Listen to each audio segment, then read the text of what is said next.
नमस्कार दोस्तों, आप सभी का स्वागत है आपके अपने YouTube चैनल बनी ब्रिलियंस पर। और मैं आपका साथी मोतीलाल। हम डिस्कस कर रहे हैं हिंदी व्याकरण, जिसमें हमने वर्णमाला पढ़ ली। उसके बाद हम संधि का टॉपिक पढ़ रहे हैं और इसमें भी हमने स्वर संधि को जो है डिस्कस कर लिया है। आज हम नेक्स्ट संधि पढ़ने वाले हैं।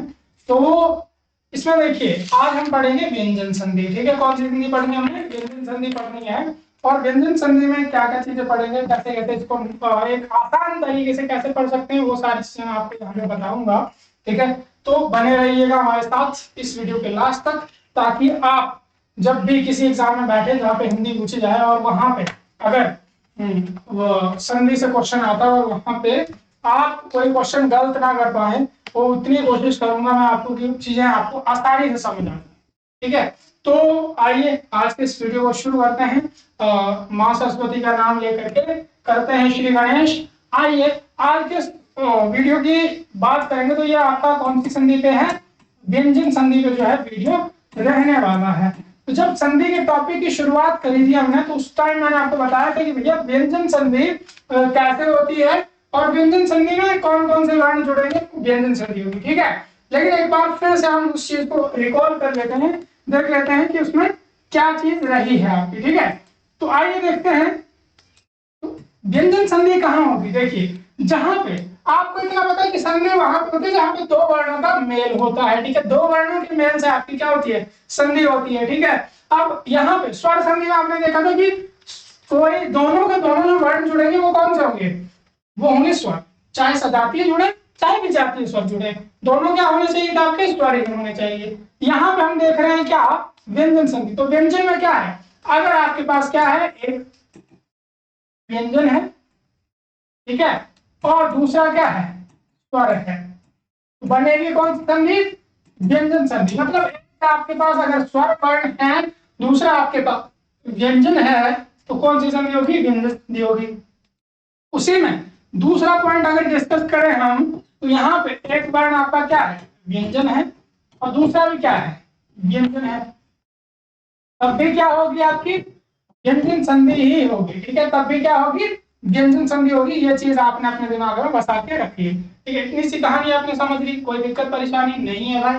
ठीक है, तो ये चीज आपने अपने दिमाग में बसा के रखनी है कि व्यंजन संधि कहाँ पे होगी, कैसे होगी। ठीक है, अब देखते हैं इसका पहला रूल। ठीक है, पहला रूल बात करेंगे तो व्यंजन संधि का आपने पहला रूल ध्यान में रखना है। क्या होगा भाई? तो पहले रूल की बात करेंगे तो पहला रूल लिखिएगा कि प्रत्येक वर्ग का तीसरा व पांचवा वर्ण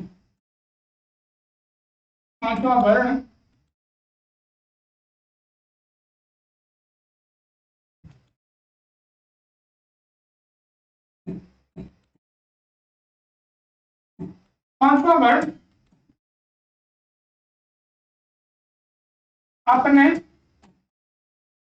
ही वर्ग के प्रथम या पहले वर्ण में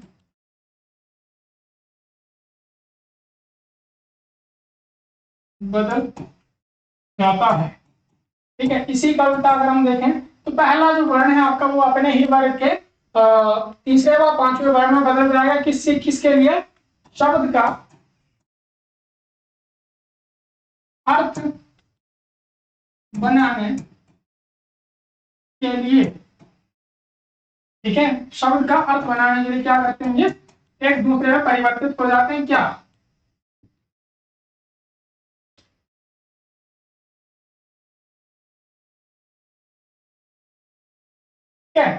क्या होता है भाई? जो प्रत्येक वर्ग का तीसरा व पांचवा वर्ण है वो अपने ही वर्ग के पहले वर्ण में परिवर्तित हो जाता है, या जो आपका पहला वर्ण है वो अपने ही वर्ग के तीसरे व पांचवे वर्ण में बदल जाता है। किस चीज के लिए? शब्द का अर्थ बनाने के लिए। तो जैसे हमारे पास एक शब्द हम ले लेते हैं, हमारे पास शब्द आ गया क्या? वागीश। हमारे पास शब्द क्या आया? वागीश। अगर हम इसका संधि विच्छेद करेंगे तो क्या होगा? जैसे जैसे आपको दिख रहा है, वाक धन ईश। ठीक है, लेकिन वाक आपने संधि जब पढ़नी शुरुआत करी थी हमने, तो हमने एक चीज देखी थी कि जब भी संधि संयोग करेंगे, संधि विच्छेद करेंगे, तो दोनों शब्दों का अपना क्या होना चाहिए, एक अर्थ होना चाहिए। लेकिन इस वाग का यहाँ पे कोई अर्थ नहीं है, ठीक है, तो इसीलिए ये गलत हो गया। अब हम देखेंगे क्या इसका जो सही रूप है वो क्या है, वाक धन ईश। वागीश कौन होता है भाई, वागीश माने वाणी का स्वामी, जिसकी वाणी बहुत अच्छी होती है, लोगों को प्रभावित कर लेता है, उसे हम क्या बोलते हैं, वागीश। तो उदाहरण के तौर पर हमारे देश के प्राइम मिनिस्टर प्रधानमंत्री श्री नरेंद्र मोदी जी, उनकी जो वाक शक्ति है वो बहुत ही अच्छी है, तो उन्हें हम वागीश कह सकते हैं, ठीक है। अब देखिए इस वाक का अर्थ है वाणी, क्या अर्थ है, वाणी, और इसका अर्थ क्या है, इसका अर्थ है आपका ईश, ईश माने स्वामी, तो वाणी के स्वामी को हम क्या कहेंगे, वागीश कहेंगे, ठीक है, क्या कहेंगे, वागीश कहेंगे। इसी के उसमें हम दूसरा शब्द देख लेते हैं, जैसे आपके पास शब्द आ गया क्या,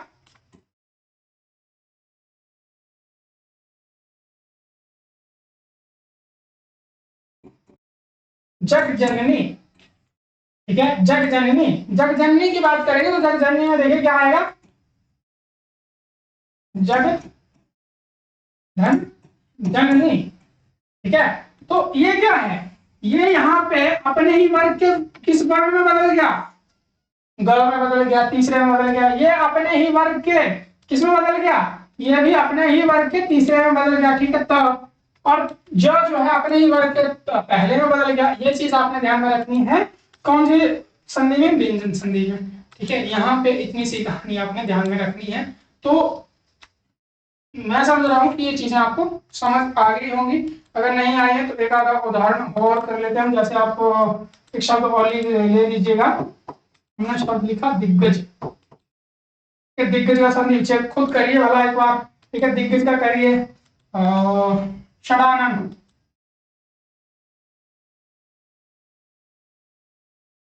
षडानन, षडासन, षडासन का करिए, षडानन, षडासन। इसके अलावा वांग्मय, वांग्मय का संधि विच्छेद करिए, ठीक है, करिएगा जल्दी जल्दी, क्या वीडियो को रोक लीजिएगा, मैं बताता हूँ आपको, करके हम लोग करके देखिएगा वीडियो को, ठीक है। दिग्गज का क्या करेंगे हम, क्या होगा इसका, दिक धन गज, ठीक है।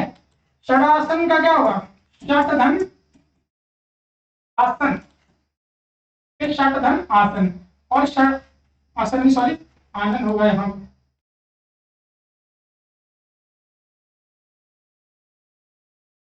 आनंद, और इसका क्या होगा, शट धन आसन, ठीक है। और इसका क्या होगा, वाक धन में, वांग्मय मतलब वाणी के संकलन को आप क्या कहते हैं, वांग्मय कहते हैं, ध्यान रखिएगा। अगर आपके हिंदी में बोलते साहित्य, अंग्रेज संस्कृत में बोलते वांग्मय, और इंग्लिश में बोलते हैं लिटरेचर।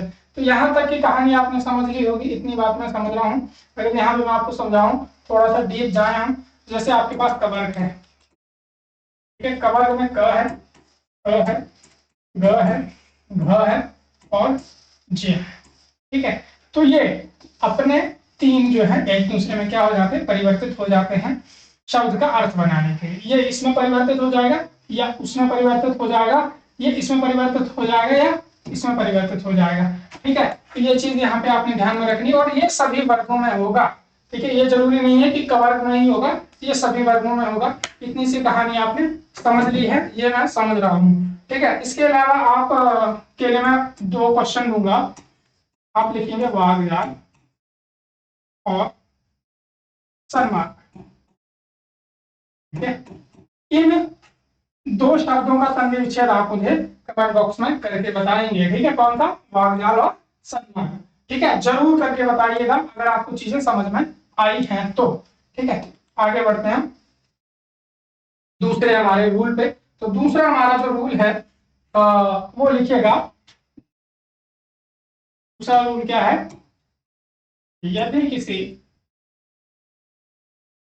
स्वर के बाद छ वर्ण आए, वर्ण आए तो दोनों के बीच में च का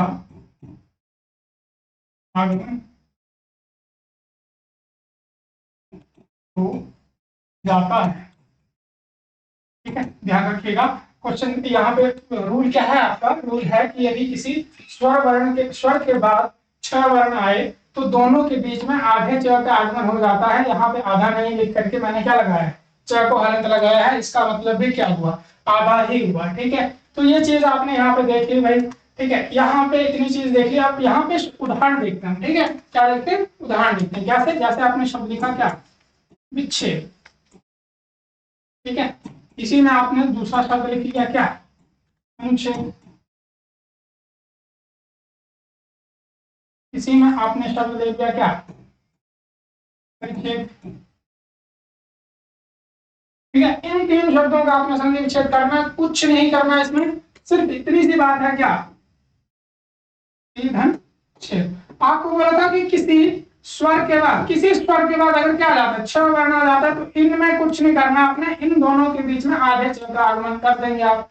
ठीक है, उसी के एवज में यहाँ पे अनुधन छेद होगा। ठीक है, इसी में क्या होगा? परिधन छेद होगा। ठीक है, ये आपने 3 शब्द जो है कर लिए। इतनी सी कहानी आपने समझ ली। ठीक है, अब मैं आपको इसके उदाहरण देता हूं जो आप कमेंट बॉक्स में बताएंगे करके। नंबर 1, वृक्षछाया। नंबर 2, तरुछाया। नंबर 3, छाया। और एक और करिएगा, मातृ छाया। ठीक है, तो ये 4 उदाहरण आप इनका जो है मुझे संधि विच्छेद करके कमेंट बॉक्स में बताएंगे। ये वाले। ठीक है, 3 के 4 के 4।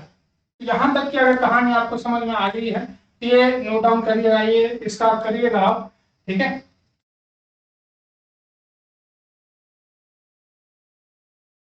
ठीक है, अब आगे बढ़ते हैं। तो क्लियर कर दूं। अच्छा, तीसरा रूल लिखते हैं। तीसरा रूल है हमारे पास, यदि म वर्ण के बाद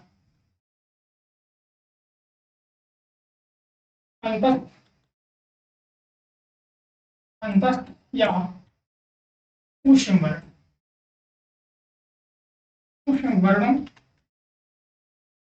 में से कोई एक वर्ण आए तो म का परिवर्तन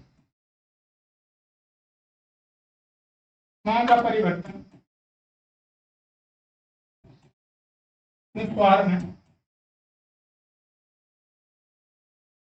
हो जाता है। म का परिवर्तन किसमें हो जाता है? अनुस्वार में परिवर्तन हो जाता है। ये चीज आपने ध्यान में रखनी है। इसकी बात कर रहे हैं, यदि म वर्ण के बाद कोई क्या आ जाता है? अंतस्थ या ऊष्म वर्ण में से भी कोई एक वर्ण आ जाता है, आपका जो ये म है उसका परिवर्तन हम किसमें कर देंगे भाई? इसका परिवर्तन कर देंगे हम अनुस्वार में। जैसे आपके पास शब्द आ गया क्या? संयोग। हमारा और आपका मिलना संयोग वंश हुआ। ठीक है, तो संयोग का जब हम संधि विच्छेद करेंगे तो क्या होगा? समधन योग। भाई समधन योग। ठीक है, इसी का आप एक और उदाहरण कर लीजिएगा, संरक्षण। देखिए, वो व्यक्ति हमारे संरक्षण में है, आप उसके साथ कुछ नहीं कर सकते। संरक्षण, समधन रक्षण। ठीक है, समधन रक्षण आएगा। ठीक है, इसी में आपका जैसे संहार, नर संहार। ठीक है, तो समधन हार। तो ये यहाँ पे क्या आएगा? यहाँ पे आया आपका अंतस्थ वर्ण है, यहाँ पे आया आपका अंतस्थ वर्ण है, यहाँ पे क्या है आपका? यहाँ पे आया आपका ऊष्म वर्ण। ठीक है, तो आपको क्या बोला है? अंतस्थ या ऊष्म में से म वर्ण के बाद कोई भी वर्ण आए, आपका जो ये आपका क्या है? म है, इसका परिवर्तन आप किसमें कर देंगे? अनुस्वार में कर देंगे। ठीक है, इसमें जैसे आप और शब्द कर सकते हैं, जैसे आपने शब्द लिखा संचय, आपको हमारी बात पे संशय है, संशय लिखा आपने संवाद। ठीक है, जैसे इसका क्या होगा समधन है, और इसका क्या होगा समधन वाद। ये चीज आपने ध्यान में रखनी है। ठीक है, रूल अगर आप थोड़ा सा ध्यान से पढ़ेंगे तो बस एक बार रूल पढ़ने के बाद आप संधि व्यंजन संधि को बहुत आसानी से आराम से कर सकते हैं। ठीक है, तो ये चीज आपने ध्यान में रखनी है। ठीक है, इतनी सी बात मैं समझ रहा हूँ कि आपको आ गई होगी। इसका एक और उदाहरण आपको मेरे को कमेंट बॉक्स में बताएंगे। आपने शब्द लिखना संविधान, संविधान का आपने संधि विच्छेद करके बताना है कहाँ पे, कमेंट बॉक्स में। ठीक है, अब जाते हैं हम नेक्स्ट हमारे टॉपिक पे, नेक्स्ट पॉइंट पे। ठीक है, नेक्स्ट पॉइंट है हमारा चौथा जो रूल है वो है, यदि किसी स्वर वर्ण के बाद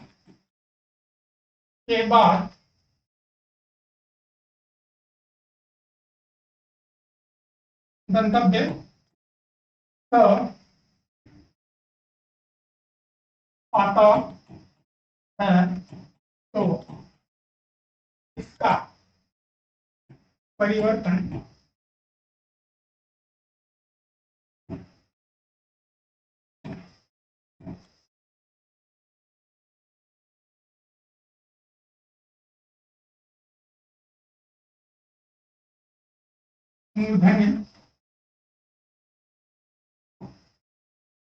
मूर्धन्य श में हो जाएगा। ठीक है, तो ये चीज आपने ध्यान में रखी भाई कि यदि किसी स्वर वर्ण के बाद क्या है दंतव्य स आता है तो इसका परिवर्तन मूर्धन्य श में हो जाएगा किसी स्वर के बाद। जैसे आप शब्द लिखते हैं, क्या आपने शब्द लिखा विषय, आपने शब्द लिखा विषम, आपने शब्द लिखा अभिषेक।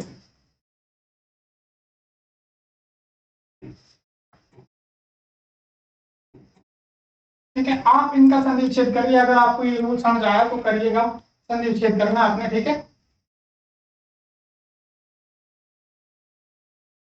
इसी में आप जोड़ सकते हैं, जैसे आप शब्द लिख सकते हैं विषाद, आप शब्द लिख सकते हैं निषाद।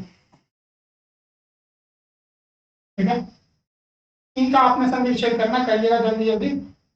ठीक है, अब देखिए इसका संधि विच्छेद क्या होगा, विधन विधन अभिधन एक। ठीक है, इसका संधि विच्छेद क्या होगा, विधन पाद निधन पाद। ध्यान रखिएगा इस बात का, क्या रूल है हमारे पास कि किसी स्वर के बाद दंतव्य स आता है तो उसका परिवर्तन हमने किसमें कर देना है, मूर्धन्य श में करना है। बस इतनी सी बात आपने ध्यान में रखनी है और यहाँ पे आपका ये क्वेश्चन सही, एक नंबर पक्का। ठीक है, तो यहाँ पे ये चीज का आपने क्या रखना भैया, ध्यान रखना है। ठीक है, अगर इस चीज का ध्यान रखेंगे तो ये आपका ध्यान कहाँ रखेगा, एग्जामिनेशन हॉल में ध्यान रखेगा। इस चीज का भी आप अपने दिमाग में बसा के रखिए। ठीक है, तो यहाँ तक की कहानी आप समझ गए होंगे, इतना मैं समझ रहा हूँ। इसके अलावा नेक्स्ट पॉइंट देखेंगे हम, वो है हमारे पास पांचवा हमारा रूल। पांचवा रूल क्या है कि यदि के बाद च के बाद च ज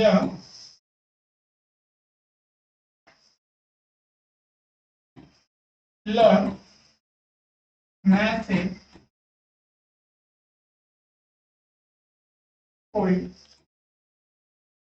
एक वर्ण हो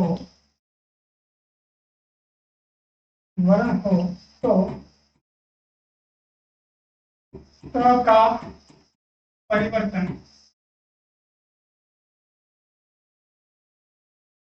उसी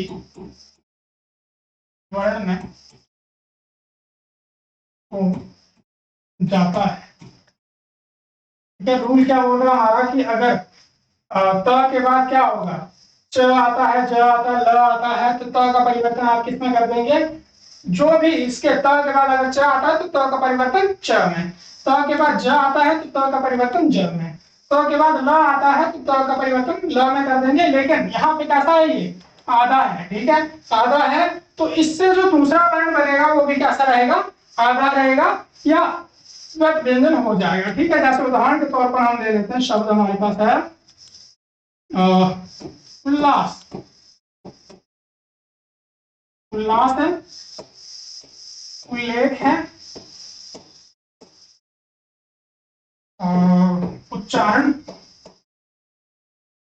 ठीक है, इन तीन को करिए, बाकी फिर उसके बाद देखते हैं हम। देखिए अगर हम बात करेंगे किसकी, उल्लास की, तो इसका जो सही संधि विच्छेद होगा वो क्या होगा, उपधन लास, इसका क्या होगा, उपधन लेख, ठीक है। और इसका संधि विच्छेद क्या होगा, उपधन चारण, क्या होगा, उपधन चारण। ये चीज आपने ध्यान में रखनी है भाई। क्या बोला है, आधे त के बाद, त के बाद अगर ल आता है तो त का परिवर्तन ल में, त के बाद ल आता है ल में कर दिया, त के बाद च आता है तो त का परिवर्तन किस में कर दिया हमने, च में। लेकिन ये जो त का परिवर्तन आप किसी वर्ण में करेंगे तो वो कैसा रहेगा, आधा रहेगा। ये चीज अपने दिमाग में बसा के रखेंगे आप, ठीक है। जैसे आपके लिए शब्द लिखेंगे आप सच्चरित्र, ठीक है, और उज्ज्वल, इसका सही शुद्ध वर्तनी भी पूछी जाती है बहुत बार, उज्ज्वल ऐसे लिखेंगे, सच्चरित्र। ये चीज भी आप इन दोनों का जो है संधि विच्छेद करके आप मुझे कमेंट बॉक्स में बताएंगे। तो ये था हमारा 5वां रूल। अब आएगा हमारा छठा रूल, बढ़िया, कौन सा रूल, छठा रूल आएगा, ठीक है। छठे रूल में आपने ध्यान रखना है क्या, कि यदि सम उपसर्ग के बाद क्रिया या उससे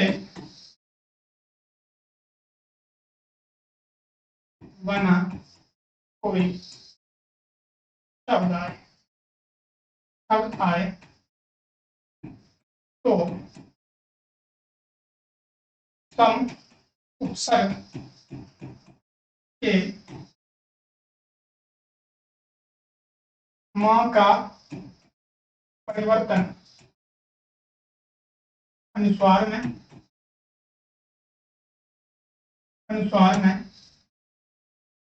हो जाएगा और इनके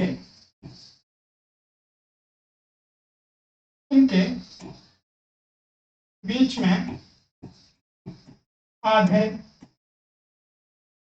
का आगमन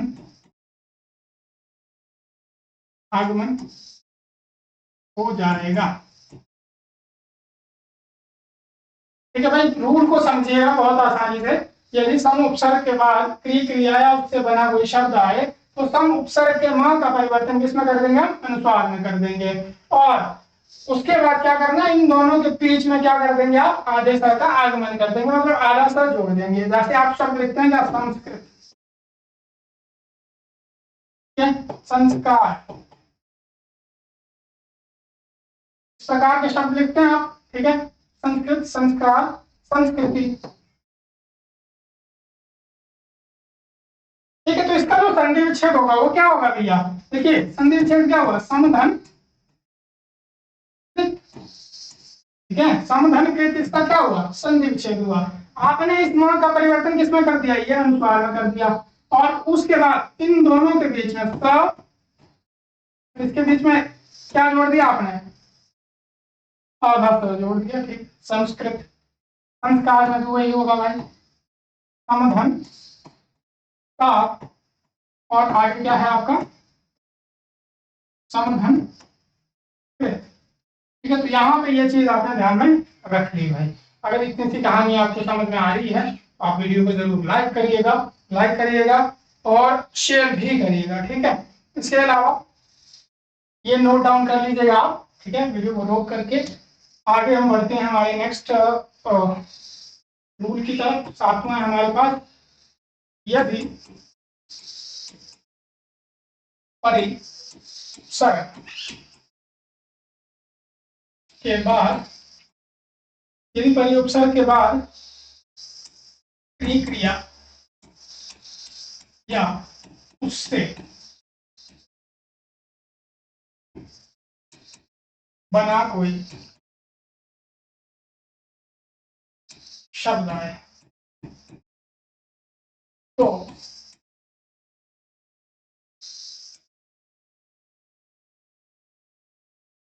इन दोनों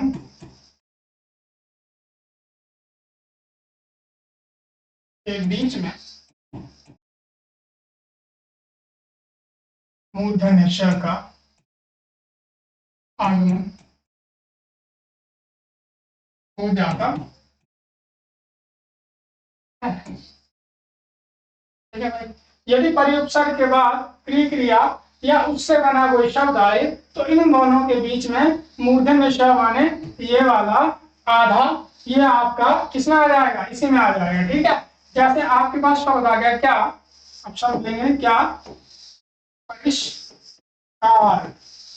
आप शब्द ले सकते हैं परिष्कृत। ठीक है, परिष्कार, परिष्कृत, ये शब्द आएंगे, इनका संधि विच्छेद करिएगा। ठीक है भाई, इसी में आप एक और शब्द ले सकते हैं आपका परिष्करण। इनका संधि विच्छेद करिएगा आप। देखिए, करना कुछ नहीं है इसमें, आपने कुछ नहीं करना, परिधन का, इन दोनों के बीच में आपने क्या जोड़ा, श जोड़ा, बस इसको अलग करना है, इसको खत्म करना है। परिधन कृत, बात यहाँ पे खत्म। परिधन करण, बात यहाँ पर खत्म। बस इतनी सी बात आपने ध्यान में रखनी है। ठीक है, तो ये बात अगर आप ध्यान में रखेंगे तो यहाँ पे कहानी आपकी समाप्त हो जाएगी इस वाले रूल की। और ये हमारा व्यंजन संधि का एक महत्वपूर्ण रूल है। उसके बाद यहाँ तक की कहानी आपने समझ ली होगी। ठीक है, तो आगे बढ़ेंगे हम। ठीक है, अब हमारे पास 8वां रूल आता है। 8वें रूल की बात करेंगे तो क्या है, लिखिएगा, यदि आधे त के बाद अवर्ण आए तो त का परिवर्तन च में तथा त का परिवर्तन किसमें कर देंगे हम, त का परिवर्तन कर देंगे हम, सॉरी यहाँ पे त का परिवर्तन करना हमने द में। ठीक है, कौन से उसमें परिवर्तन करना है, द में। और ह का परिवर्तन आप किसमें कर देंगे, ध में। ठीक है, इसका परिवर्तन किसमें कर देंगे आप, ध में कर देंगे। त का परिवर्तन द में और ह का परिवर्तन ध में हो जाएगा। ठीक है, तो इस चीज का क्या रखेंगे आप ध्यान, जैसे आपके पास शब्द आता है क्या, पद्धति। ठीक है, पद्धति शब्द आ गया आपके पास, पद्धति शब्द आ गया, पद्धति आ गया, पद्धति शब्द आ गया आपके पास। ठीक है, इनका आप संधि विच्छेद करिए, पद्धति का, तद्धित का, इसी में आप जैसे एक और हाथ है, इसका भी संधि विच्छेद करिए। ठीक है, इन शब्दों का संधि विच्छेद करिएगा जल्दी जल्दी। तो देखिए, अगर इसका संधि विच्छेद करना तो क्या करेंगे आप, पतधन, या तो इसको थोड़ा सा और ध्यान से समझ लेते हैं, जैसे ये है। ठीक है, जो इसका असली वाला होगा वो क्या होगा, पतधन। ठीक है, इसका त का परिवर्तन किसमें कर दिया आपने, द में। इस ह का परिवर्तन किसमें कर दिया आपने, ध में। ठीक है, इसी में आपने क्या किया, ततधन हित। ठीक है, ततधन हित। ठीक है, इसका परिवर्तन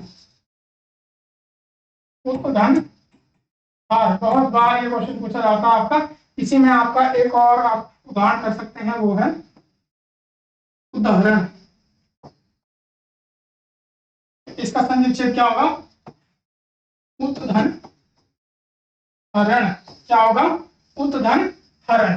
तो इसको आप कर लीजिएगा, नोट डाउन करिएगा।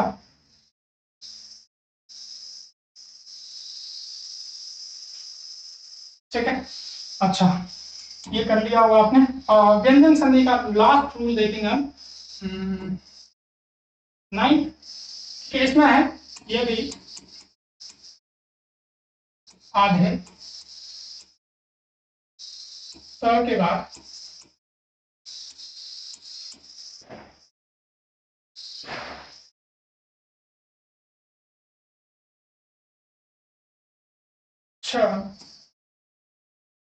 वर्ण आए तो का परिवर्तन, का परिवर्तन च में और श का परिवर्तन छ में हो जाएगा। ठीक है, रूल क्या है आपके पास कि त के बाद अगर क्या आ जाता है, त के बाद यदि क्या आ जाता है आपके पास श आता है, तो त का परिवर्तन च में और श का परिवर्तन आप किस में कर देंगे भैया? श का परिवर्तन छ में कर देंगे। ठीक है, तो ये चीज आपने ध्यान में बसा के रखनी है। ठीक है, जैसे आप शब्द लिखेंगे क्या? सच्छास्त्र, सच्छास्त्र। ठीक है, ये आपके पास इसका संधि विच्छेद करना है आपने। ठीक है, किसका? इसका संधि विच्छेद करेंगे आप।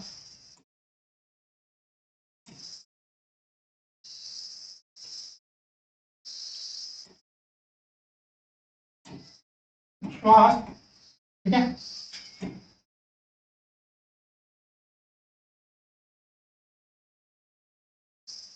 अच्छे अच्छे का। ठीक है, इसका आप क्या करेंगे भैया? संधि विच्छेद करेंगे। जल्दी जल्दी करिएगा, फिर हम डिस्कस करते हैं आज। ठीक है, अब देखिए इसमें क्या है, संधि विच्छेद क्या हुआ? उत्धन शास्त्र। ठीक है, इसका संधि विच्छेद क्या होगा? उत्धन श्वास। और इसका संधि विच्छेद क्या होगा? तत्धन शिव, तत्धन शिव। ठीक है, तो ये चीज आपने ध्यान में रखनी है। बस रूल आपने थोड़ा सा ध्यान में रख लिया तो उसके बाद आप किसी भी शब्द का संधि विच्छेद, संधि संयोग कर सकते हैं। इसको जोड़ेंगे तो ये बनेगा, इसको अलग करेंगे तो ये बनेगा। ठीक है, संधि संयोग करेंगे तो ये बनेगा और संधि विच्छेद करेंगे तो ये बनेगा, आपका तत्धन शास्त्र बनेगा। ठीक है, तो ये आपका जो है व्यंजन संधि का लास्ट रूल था। जो भी इंपॉर्टेंट पॉइंट रहते थे वो मैंने आपको बताए हैं। इसके अलावा अगर कोई दिक्कत परेशानी रहती है तो आप मुझे बता सकते हैं। और मैं आपको फिर बताऊंगा कि देखिए, तो आप जब भी पढ़ने बैठते हैं तो जिस टॉपिक को आप पढ़ रहे हैं तो उसको शिद्दत से पढ़िए, बहुत आराम से, प्यार से उस टॉपिक को इज्जत दीजिए आप, ताकि वो एग्जामिनेशन हॉल में वो टॉपिक आपको इज्जत दे। ठीक है, तो उस पर्पज से पढ़ना है आप कि वो टॉपिक आपको इज्जत दे। उस पर्पज से भी नहीं, इसलिए कि वो टॉपिक आपके काम आने वाला है, इसलिए भी आप उस टॉपिक को क्या कर सकते हैं? इज्जत दे सकते हैं, बहुत आराम से, प्यार से समझ सकते हैं, मजे से पढ़ सकते हैं, कोई दिक्कत परेशानी नहीं है। ठीक है, तो ये हमारा व्यंजन संधि का लास्ट पॉइंट था। और ये इसके बाद हम पढ़ेंगे हमारी व्यंजन संधि, वो पढ़ेंगे हम नेक्स्ट वीडियो में। आज की वीडियो के लिए यही है। अगर आप चैनल पर नए हैं तो चैनल को जरूर सब्सक्राइब करिए। अगर वीडियो आपने पूरी देखी है तो वीडियो को लाइक करिए, शेयर करिए और चैनल को सब्सक्राइब करके जो है बेल आइकन दबाना ना भूलिए। और अपनी प्रतिक्रिया आपकी जो भी रहती है उसे बताना ना भूलिएगा। मिलते हैं नेक्स्ट वीडियो में जल्द, तब तक के लिए पढ़ते रहिए, हंसते रहिए, मुस्कुराते रहिए। धन्यवाद, जय हिंद, जय भारत।